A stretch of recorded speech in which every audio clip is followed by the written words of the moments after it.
National Paper Company, Scott Paper Company.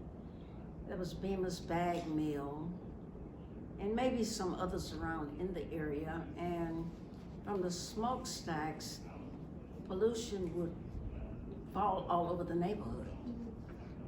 If you had clothes hanging out, depending upon which way the wind blew as to whether you would have to run, get the clothes off the line to keep from having to rewash, because the ash would fall on the clothes, brown and black spots would be on the clothes. Both of the paper companies had car washes that the neighborhood as well as employees could wash their cars 24/7. Even washing the cars as often as you could, they still rust out. In my family alone, my brother and myself, twice survivors of cancer.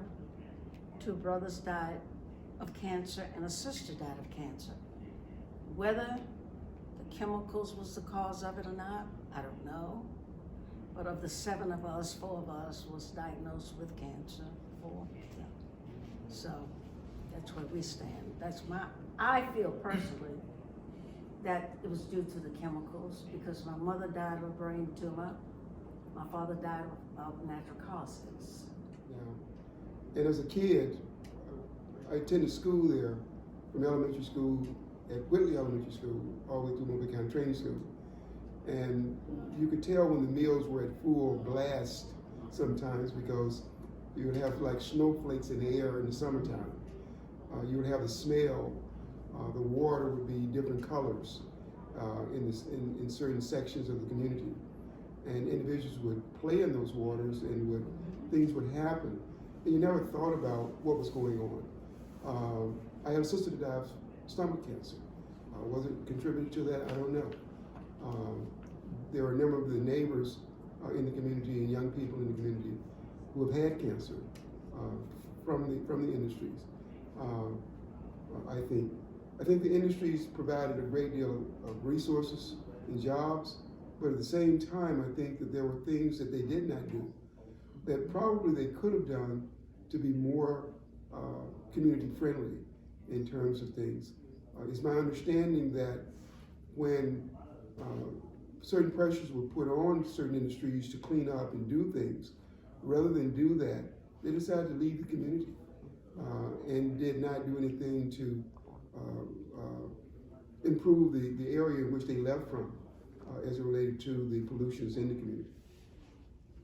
We lived in Pritchard. We did not on a daily basis smell all of the pollution, but as soon as we were nearing the school, it would overwhelm you.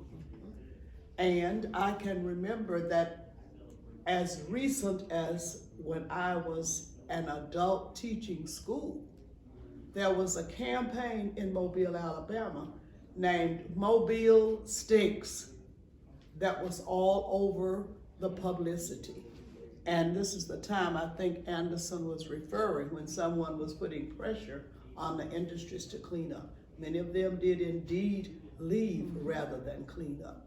But it was always known that there was terrible pollution. I mean, not just under the ground pollution, not just hidden pollution, it literally stank.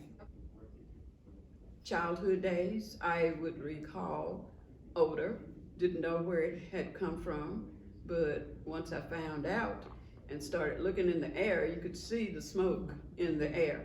So we knew that that's where the odor was coming from. I am a cancer survivor, and I just don't want to go into any details about that. However, I'm just thankful that we are at this point in our life today, that we can reflect and look forward to better days. To everything that has been said relative to the pollution and the odor that was